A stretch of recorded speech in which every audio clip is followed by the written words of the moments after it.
Bonjour! Aujourd'hui, nous allons voir ensemble la mitose et ses différentes phases. Voyons voir. Alors, qu'est-ce que c'est la mitose? Alors, en laboratoire, nous avons vu que on a ici les cellules d'oignon, donc les petites couches, cellules végétales. On a ici une version agrandie à 400 fois. Nous avons ici le bout d'une racine d'oignon. Nous avons ici des œufs avec la mitose à l'intérieur. Donc la mitose, qu'est-ce que c'est?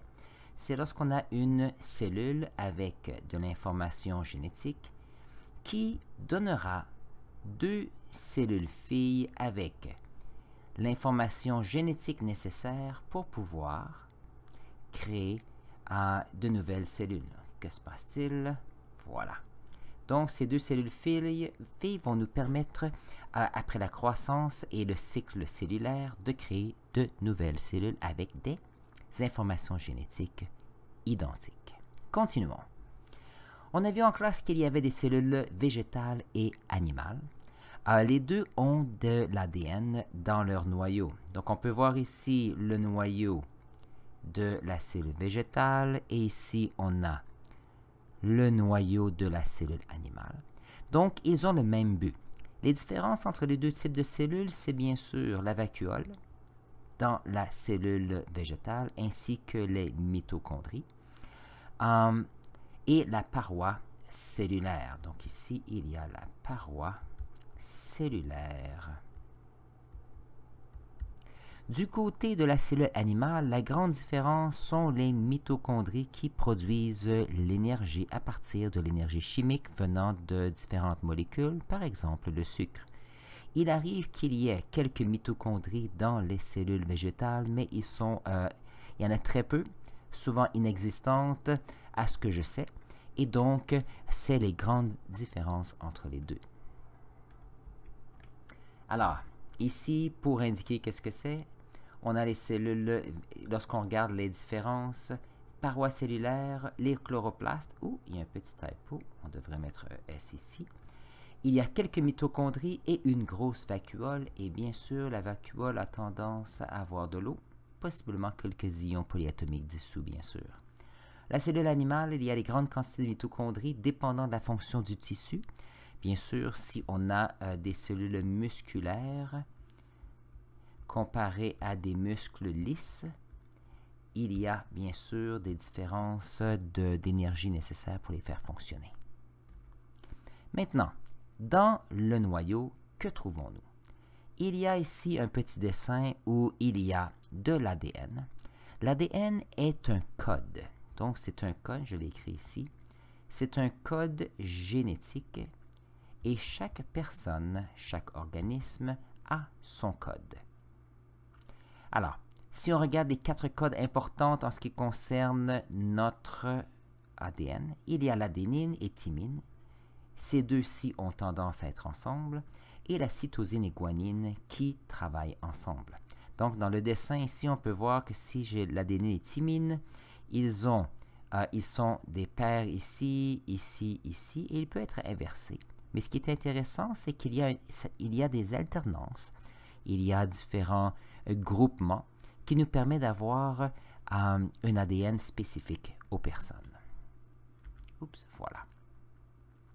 Maintenant, les cytosines et guanines, même principe, ils travaillent ensemble. Donc ici, ça peut être d'un côté ou de l'autre. Et lorsqu'on met plusieurs de ces codes, on peut se retrouver avec ce qu'on appelle des gènes. Des gènes est un bout d'ADN qui permet d'avoir une information génétique pour avoir un but précis et une fonction précise dans l'organisme. Et si on prend un autre bout, nous avons un autre gène. Alors, si on est pour enrouler ceci, c'est ce qu'on se retrouve. On se retrouve avec les chromosomes.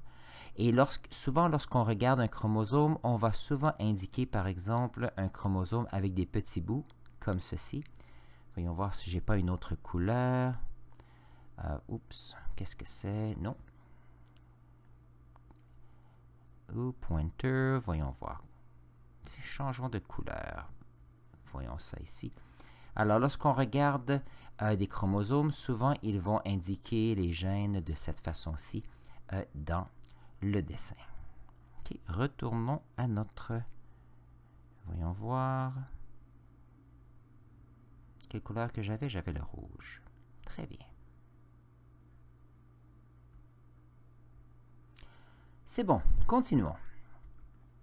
Alors, pour faire la mitose, il faut s'assurer que chaque cellule qui est produite suite à la mitose a l'information afin de recréer des cellules identiques. Alors, les phases de mitose, il y en a 4. Quelles sont-ils? Où est-ce que je suis? Il y a la prophase, la métaphase avec un accent ici, l'anaphase et la télophase. Bien sûr, ça, ce sont les 4 phases qui s'assurent de diviser l'ADN. Maintenant, entre chaque événement ou chaque portion où ces 4 phases sont faites, il y a une phase qui est la plus importante, celle qui dure le plus longtemps dans le cycle cellulaire, et c'est l'interphase. Alors ici, si on regarde, j'ai mes 5 dessins ici. Ça, c'est un exemple d'un noyau à l'interphase où l'ADN sont des brins à l'intérieur et il n'y a rien de structuré. Et ces brins permettent bien sûr à l'ARN de trouver l'information nécessaire pour former les protéines qui font fonctionner les cellules. Lorsqu'on a la prophase, voyons voir, on écrit, c'est la Prophase. Très bien. Alors la prophase, qu'est-ce que c'est? La prophase, qu'est-ce que c'est? C'est lorsque les brins d'ADN vont commencer et vont former les chromosomes ici. Et nous allons avoir les centrioles les centromères, excusez, dans le milieu ici. Maintenant, ça, c'est les prophases. La métaphase ici, qu'est-ce qui se passe? Il y a les centrioles qui vont emmener les fibres fusoréales ici et vont se joindre ici à ces points, les centromères, et donc cette métaphase permet d'enligner les chromosomes dans le centre de la cellule. Et ça, c'est important parce que les fibres fusoréales finissent ici à l'anaphase, finissent par se rétracter et en même temps vont séparer les différents chromosomes de façon à ce que, lorsqu'on arrive à la télophase, nous allons avoir ici de l'information génétique de chaque côté et notre noyau va se séparer et éventuellement il y aura une coupure ici.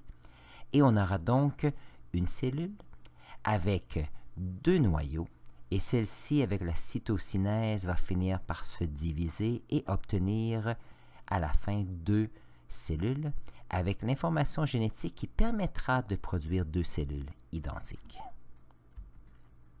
Alors ici, j'ai quelques exemples. Alors ici, l'interphase et la prophase. Ici, ce sont des exemples d'interphase. Ils ont tendance à être gris foncé. L'interphase est importante parce que c'est le temps où les cellules font leur travail. Nous avons ici les prophases. Donc ça ici, c'est l'interphase. C'est gris. La lumière ne passe pas très bien. L'ADN est uniformément distribué. On a ici la prophase. On peut voir qu'est-ce qui se passe ici. On a l'ADN qui forme des chromosomes. Et on peut bien voir les chromosomes. Et ça, ce sont des exemples qui sont fantastiques. Un peu comme ici, où on a les chromosomes qui sont faits à partir de ces brins d'ADN qui sont un peu partout. Nous avons les 2 phrases suivantes qui est la métaphase et l'anaphase. Alors la métaphase ici, qu'est-ce que c'est? C'est lorsque les chromosomes se retrouvent dans le centre de la cellule, dans le centre du noyau ici. Il y a un exemple qui est ici. Alors on peut voir l'information ici où on a à l'intérieur ici, on a l'alignement de nos chromosomes. Et lorsqu'on a l'anaphase ici, l'anaphase, c'est lorsqu'on a une division de nos chromosomes. Alors ça, c'est un exemple ici. Je ne sais pas si on peut voir. Ça s'aligne ici, malgré le fait que celle-ci est très près de la télophase. Je ne sais pas si j'ai un autre exemple sur ma photo. Non, j'ai pas d'exemple spécifique. Celui-là, à part celui-ci qui se ressemble. Le suivant, Le suivant, la télophase. Donc la télophase, c'est lorsqu'on se retrouve de chaque côté la division des chromosomes. On a ici notre cytokinèse qui arrive. Oh, c'est intéressant. Nous avons ici un exemple de métaphase. Donc ici, on a ici les chromosomes qui s'alignent dans le centre. On a ici, si on regarde, on a l'information ici et l'information ici. Et tranquillement, il y a une petite ligne qui se forme. On a notre télophase ici.